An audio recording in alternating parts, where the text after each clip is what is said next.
Hola, ¿cómo estás? Qué bueno, espero que muy bien. Casi que te pude escuchar decir muy bien. Yo también estoy muy contenta, feliz, disfrutando, disfrutando de la presencia de Dios, de su amor, de su poder, de su gozo. Amén, estoy muy contenta.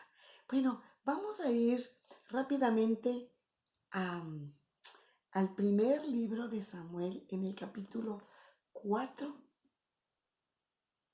Recordemos en este punto que había una ciudad, un pueblo ahí, un grupo de personas, los filisteos, que eran enemigos asiduos del pueblo de Israel y que siempre estaban buscándole pleito y siempre que tenían guerra con ellos. Y vamos a ver aquí en el capítulo 4 de Primera de Samuel lo que nos dice. Dice que los filisteos presentaron, en el versículo 2, los filisteos presentaron la batalla a Israel. Y trabándose el combate, Israel fue vencido delante de los filisteos, los cuales hirieron en la batalla en el campo como 4,000 hombres. Y los ancianos, dice el versículo 3, cuando los que quedaron vivos regresaron, dijeron, pues ¿por qué nos ha herido Jehová delante de estos filisteos? Traigamos a nosotros de Silo el arca del pacto de Jehová, para que viniendo entre nosotros nos salve de la mano de nuestros enemigos. Y bueno, ¿qué está pasando aquí? Mientras que Israel está peleando y es vencido, cuando ya regresan todos derrotados los que quedaron, los ancianos se preguntan por qué hoy Dios no nos dio la victoria. Y los ancianos dicen, ¿saben qué? ¿Por qué no mandamos traer el arca del pacto de Jehová? Quizá con ella entre nosotros no volvamos a tener una derrota.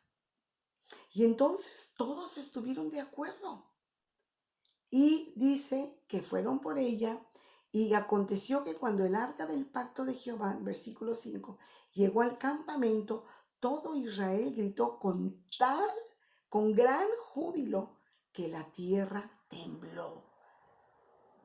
¿Tú puedes creer eso? ¿Tú puedes creer? Bueno, 4,000 hombres habían muerto, 4,000 familias habían quedado sin, sin la cabeza. Entonces, pues cuando llegó el arca del pacto de Dios, a ellos gritaron y la tierra tembló. Ahora, tú te has de preguntar, pues, ¿qué es lo que había? ¿Qué era el arca del pacto? ¿Por qué era tan importante? ¿Por qué cuando la vieron llegar se emocionaron tanto, tanto? Y bueno, la Biblia nos habla en el versículo 6, dice que, bueno, desde el versículo 9 del capítulo 5 dice que aconteció que cuando le habían pasado, la mano de Jehová estuvo contra la ciudad con gran quebrantamiento. O sea, los filisteos que ya tenían el arca del pacto, pues dijeron, ¿sabes qué? Recuerden, dice, que en Egipto el Dios de ellos les hizo mucho daño. Y no vaya a ser que a nosotros nos vaya mal también. Entonces vamos a regresarla. Y enviaron, versículo 11, y reunieron a todos los príncipes de los filisteos diciendo, enviad el arca de Dios de Israel y vuélvanse a su lugar y no nos mate a nosotros ni a nuestro pueblo, porque había consternación de muerte en toda la ciudad y la mano de Dios se había grabado allí. Y los que no morían eran heridos de tumores y el clamor de la ciudad subió al cielo. Capítulo 6, versículo 1. Estuvo el arca de Jehová en la tierra de los filisteos 6 meses, 7 meses. Entonces los filisteos, llamando a los sacerdotes y adivinos, preguntaron: ¿qué haremos del arca de Jehová?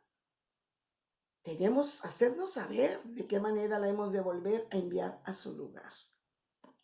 Y ahora vamos a ver en la Biblia, en la palabra de Dios, qué es lo que era el arca, qué contenía, cómo era y por qué estaban tan contentos. ¿Ok? Vamos a ir a Éxodo 25. Éxodo 25, capítulo 25. Y en los versículos desde el 10 al 22 hablan de qué iba a ser esa arca de madera de acacia, las medidas, cubrirlas de oro puro por dentro y por fuera. Y bueno, todos los detalles de la construcción de esta arca y para qué era. Y dice el versículo 22, de allí, dice Jehová, me declararé a ti, le está hablando a Moisés, y hablaré contigo de sobre el propiciatorio. O sea, estaba una mesa que era el propiciatorio y arriba estaba esta arca, que era una caja, ¿ok? Era como un baúl con unos arcángeles, con unos ángeles arriba. Y dice, y de ahí me declararé a ti y hablaré contigo de sobre el propiciatorio, de entre los dos querubines que están sobre el arca del testimonio, todo lo que yo te mandare para los hijos de Israel. Esto nos está diciendo que Dios había mandado a Moisés que cuando entraran ya a la tierra y llegaran a la tierra prometida, hicieran este lugar, este templo, donde Dios iba a comunicarse con Moisés y Moisés iba a comunicarse con el pueblo. Era un lugar de comunicación, de comunicación y de encuentro del pueblo de Israel con Dios. Y vamos a ver en Hebreos, qué traía esa arca. Dios iba a hablar con Moisés, con el pueblo de allí. Vamos a ver Hebreos en el capítulo 9 y en los versículos 3 y 4. Vamos a ver qué dice. Estaban hablando aquí de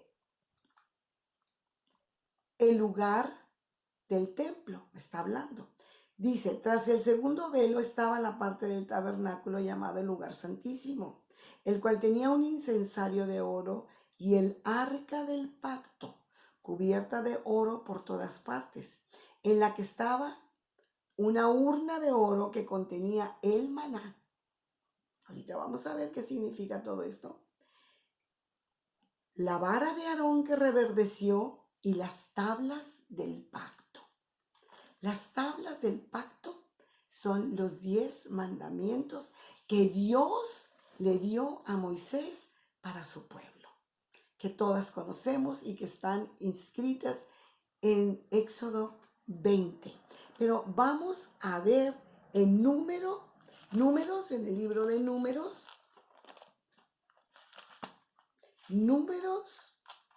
17. Números 17. ¿Qué dice por aquí? Quiero hablarles de la vara de Aarón, por qué estaba ahí. Los 10 mandamientos, pues ya sabemos por qué estaban ahí. Porque eran los mandamientos y era un recordatorio. O sea, mi presencia está aquí, mi voluntad está aquí. En las tablas era la voluntad de Dios que tenía que recordar el pueblo y Moisés tenía que recordarles a ellos por siempre. Dice, la vara de Aarón. Luego habló Jehová a Moisés diciendo, habla a los hijos de Israel y toma de ellos una vara por cada casa de los padres. Eran 12 tribus y eran 12 varas que Dios le dijo a Moisés que recogiera de cada representante de cada tribu una vara y que en la vara de almendro pusieran sus nombres, sus tribus. Y entre ellas iba la de Aarón, que era la de los levitas. ¿Ok? Y dice que Moisés puso las varas delante de Jehová en el tabernáculo del testimonio. Y aconteció que al día siguiente vino Moisés al tabernáculo del testimonio, y aquí que la vara de Aarón, de la casa de Leví, había reverdecido, y echado flores, y arrojado renuevos, y producido almendras. Entonces sacó Moisés todas las varas de delante de Jehová a todos los hijos de Israel, y ellos lo vieron, y tomaron cada uno su vara. Y Jehová dijo a Moisés, vuelve la vara de Aarón delante del testimonio, para que se guarde por señal, para que se guarde en el arca del testimonio, el arca del pacto de Dios. Para que se guarde por señal a los hijos rebeldes. Y hará cesar sus quejas delante de mí, para que no mueran. Esta vara estaba para recordarles al pueblo de Israel cuánto se habían quejado, cuánto, que no olvidaran. Dios no quería que el pueblo de Israel se olvidara de cuánto se habían quejado teniéndolo a Él, que no le reconocieron y no confiaron en Él. Y era muy importante para Dios. Ahí estoy yo que siempre los quise guiar, yo que siempre, que nunca los dejé de mi mano. Esa vara tiene que recordarle al pueblo por generaciones y generaciones y generaciones que de nada les va a servir el estarse quejando, porque para mí son pueblo rebelde. Todo aquel que se queja quiere decir que no confía en mí, es rebelde, no quiere confiar en mí, no quiere poner toda su vida en mis manos. Entonces, para Dios era muy importante. Vamos a ver el maná, Éxodo 16. ¿Qué significa el maná? Éxodo 16. Qué interesante, ¿verdad? Éxodo 16, 31 al 35 dice así. Y la casa de Israel lo llamó maná. Y era como semilla de culantro, blanco y su sabor como de hojuelas de miel. Y dijo Moisés, esto es lo que Jehová ha mandado. Llenad un gomer, era una olla, de él y guardadlo del maná para vuestros descendientes, a fin de que vean el pan que yo os di de comer en el desierto cuando yo os saqué de la tierra de Egipto. Y dijo Moisés a Aarón, toma una vasija y pon en ella un gomer, es una medida de maná, y ponlo delante de Jehová para que sea guardado por vuestros descendientes. Y Aarón lo puso delante del testimonio para guardarlo como Jehová lo había mandado ahí en el arca. Y así comieron los hijos de Israel maná 40 años, hasta que llegaron a tierra habitada. Maná comieron hasta que llegaron a los límites de la tierra de Canaán. Había las tablas, que era un recordatorio de la voluntad de Dios. Estaba la vara de Aarón reverdecida, que quiere decir que Dios no quiere un pueblo rebelde, un pueblo que se queje. No es la voluntad de Dios. Dios no hizo al hombre para que el hombre se quejara. Y Dios nunca va a estar de acuerdo. Se parecen a los días de hoy, ¿verdad? Bueno, y luego está el maná. Había una medida de maná ahí adentro de esta arca para recordarle al pueblo que durante 40 años Dios les había dado de comer en el desierto. Qué tremendo. Esto es lo que Dios quiere. Es lo que había en esa arca. Y los filisteos se la habían robado, esta arca. Y el pueblo de Israel estaba llorando, triste, porque la presencia de Dios ya no estaba entre ellos. Qué tremendo, ¿verdad? Qué tremendo es que pueda suceder que el enemigo nos pueda robar la presencia de Dios. El arca del pacto que Dios hizo con su pueblo, que nunca lo iba a dejar, siempre que confiaran en Él, que esa era su voluntad, que no se quejaran, porque no tenemos de qué quejarnos. No tenemos de qué quejarnos. Esto es para ti y para mí hoy. Dios nos está hablando hoy a través de esto, a través de este símbolo del amor y de la protección que Dios va a tener siempre, siempre. Nunca lo dudes. Esto es verdad. Tenemos un Dios vivo. Dios no muere.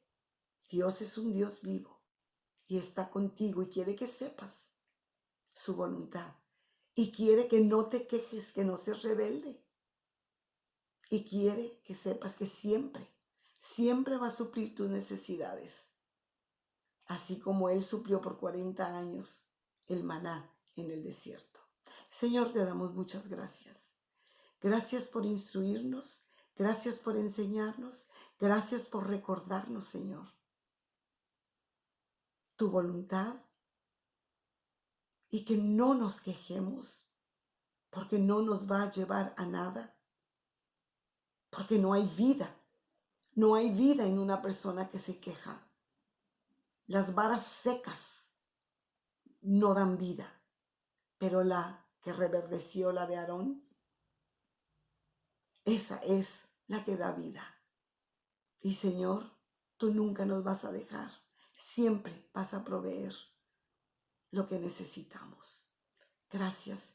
Ponemos a nuestra familia, a nuestros preciosísimos amados, a nuestras hijas, a nuestras nietas, nuestros hijos y nietos, a nuestras hermanas, a nuestros hermanos, a nuestros sobrinos, a nuestro esposo. Amén. Y la familia de nuestros esposos. Nos ponemos delante de ti, Señor, a nuestros vecinos. Y Padre, pedimos, Señor, por aquellos que están luchando por sus vidas. Señor, que crean. Lleva, Señor, esperanza. Llévales a alguien que ahí les hable de ti, para que no se pierdan y tengan vida eterna. Gracias, Señor. Gracias porque tu bondad es infinita. Gracias en el nombre de Jesús. Hasta mañana.